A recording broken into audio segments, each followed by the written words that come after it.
बिस्मिल्लाहिर्रहमानिर्रहीम। हाँ, वेदों में सभी बातें हैं। न तस्य प्रतिमा अस्ति, बात है उसके लिए कोई प्रतिमा नहीं है। हम खुदा को उस मूर्ति में ले आते हैं। जब लिखा हुआ है श्वेताश्वेतर उपनिषद में, यजुर्वेद में, न तस्य प्रतिमा अस्ति, उस ईश्वर की प्रतिमा नहीं है, हम मूर्ति बनाते हैं। मिसाल के तौर पे अगर मैं किसी को मदद करता हूं और अगर वो शख्स मुझे जानता नहीं जाकिर कैसा दिखता है, मिसाल के तौर पे श्रीलंका में मैं एक स्टूडेंट को मदद करता हूं, रोज 10,000 रुपये भेजता हूं। उसको पता नहीं जाकिर के साथ क्या करता है, वो कॉकरोच बनाता है, कॉकरोच, और रोज सुबह को बोलता है जाकिर शुक्रिया। जब मुझे पता चलेगा उसने मुझे कॉकरोच बनाया, क्या मुझे खुशी होगी? भले वो मुझे कुछ खाली दिल में कहता जाकिर शुक्रिया, काफी है, शुक्रिया नहीं भी कहता था चल जाता था, लेकिन मुझे कॉकरोच बनाया, इंसान से कॉकरोच बनाया। मुझे फर्क पड़े ना पड़े, वो तो बेवकूफ बन रहे ना। कैसा बेवकूफ इंसान है, मुझे भले फर्क ना पड़ा, मैं दयालु, जान देना मुझे कॉकरोच में क्या फर्क पड़ा। मैं बोलूंगा क्या बेवकूफ इंसान है, क्या बेवकूफ इंसान है कि कॉकरोच के सामने झुक रहा है। नाम आशीष है, मैं नेहरू से आया हूँ, मैं बीपीओ एग्जीक्यूटिव हूँ। मेरा आपसे एक सवाल है, इस्लाम में हर गुनाह माफ है, लेकिन शिर्क की माफी क्यों नहीं है? अगर इंसान कत्ल करता है उसे माफी है, जिना करता है उसे माफी है, लेकिन शिर्क की माफी क्यों नहीं है? भाई साहब का सवाल है कि इस्लाम में सारे गुनाह की माफी है, शिर्क की नहीं। कत्ल करता है माफी है, जिना करता है माफी है, शिर्क की माफी क्यों नहीं? आप कुरान मजीद के बारे में जिक्र कर रहे हैं जो सूरह निसा में है, सूरह नंबर 4 आयत नंबर 48 और आयत नंबर 116। इन दो आयतों में सूरह निसा सूरह नंबर 4 में लिखा है कि अगर अल्लाह चाहे तो कोई भी गुनाह को माफ कर सकता है, लेकिन शिर्क को कभी नहीं माफ करेगा, क्योंकि जो शिर्क किया है वो बहुत भड़क चुका है। तो इसमें ये नहीं लिखा है कि अब जिना करेंगे तो माफ करेगा ही, कर सकता है अगर आप तौबा करेंगे तो। अगर आप तौबा करते कि मैंने जिना किया हूं, मैंने कत्ल किया हूं, मुझे माफ कर दे और इंशाल्लाह मैं आइंदा नहीं करूंगा, तो अल्लाह माफ करेगा। उसी तरीके से शिर्क भी, अगर आप शिर्क करते हैं और अल्लाह से माफी मांगते हैं कि मैं अगली बार शिर्क नहीं करूंगा, तो अल्लाह शिर्क को भी माफ कर सकता है, लेकिन शिर्क की हालत में मरेंगे तो माफी नहीं।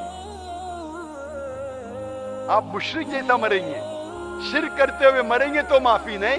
अगर आपने शिर्क किया, लाइक आज आप देख रहे हैं, कल भी परसों भी कितने गैर मुस्लिम बुत परस्ती करते थे, शिर्क करते थे, मूर्ति पूजा करते थे, अभी मुस्लिम बन गए। अल्लाह ताला बेशक माफ करेगा। और जिस दिन आप इस्लाम कबूल किए, आपके पिछले गुनाह सारे माफ, आपका स्लेट क्लीन। मैं माशाल्लाह अभी 46 साल का हूं, अच्छे काम करता हूं, इंसान हूं, गलतियां भी करता हूं। आप अगर इस्लाम कबूल करें, आपका स्लेट क्लीन। मेरे तो स्लेट में तो काफी चीज ऊपर नीचे है। अगर आप इस्लाम कबूल करें तो अल्लाह के रसूल फरमाते आपके सारे गुनाह माफ, स्लेट इज क्लीन।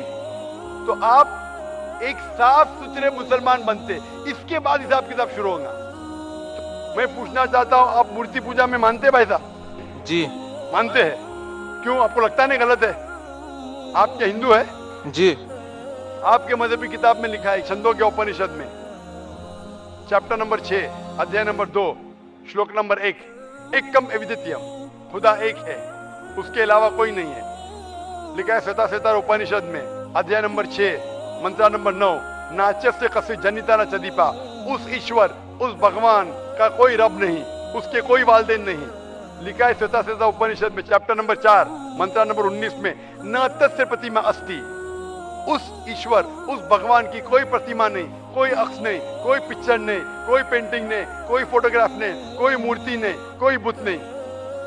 लिखा है यजुर्वेद में चैप्टर नंबर 32 वर्ष नंबर 3 में मंत्र नंबर 3 में, न तस्य प्रतिमा अस्ति, उस ईश्वर, उस भगवान की कोई प्रतिमा नहीं, कोई अक्ष नहीं, कोई पिक्चर नहीं, कोई पेंटिंग नहीं, कोई फोटोग्राफ नहीं, कोई बुत नहीं, कोई मूर्ति नहीं।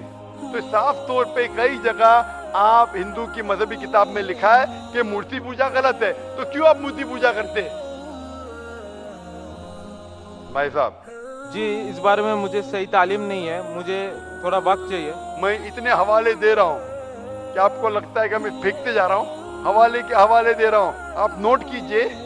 जी आप लाइब्रेरी में जाइए, आपको वेद नहीं मिलता है तो हमारी लाइब्रेरी में जाओ, इस्लामिक रिसर्च फाउंडेशन। हमारे इस्लामिक रिसर्च फाउंडेशन में आपको वेद का तर्जुमा मिलेगा, महाभारत का तर्जुमा मिलेगा, भगवत गीता के कम से कम 30 तर्जुमे मिलेंगे, बाइबल मिलेगा, बाइबल का तर्जुमा मिलेगा, कुरान का तर्जुमा मिलेगा, हदीस का तर्जुमा मिलेगा। मैं नहीं जानता हूँ कहीं भी हिंदुस्तान में इतने मजहबी किताब का तर्जुमा मौजूद है।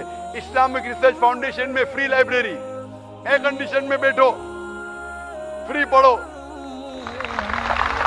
इंशाल्लाह आपको चाय पानी भी दूंगा मैं। चाय पानी रिश्वत नहीं है, तो क्या आप ठंडे दिमाग से, कभी ठंडा दूंगा कभी चाय पानी, तो आप अच्छे दिमाग से रिसर्च कीजिए। हमारे पास कंप्यूटर सॉफ्टवेयर है, आप क्या जानना चाहते हैं वेद के ऊपर बटन दबाओ, मिलेगा आपको। किधर लिखा है मूर्ति पूजा हराम में, बटन दबाओ कंप्यूटर में निकलेगा बाहर। वेद के कंप्यूटर सॉफ्टवेयर है, बाइबल के कंप्यूटर सॉफ्टवेयर है, कुरान के कंप्यूटर सॉफ्टवेयर है, हदीस के।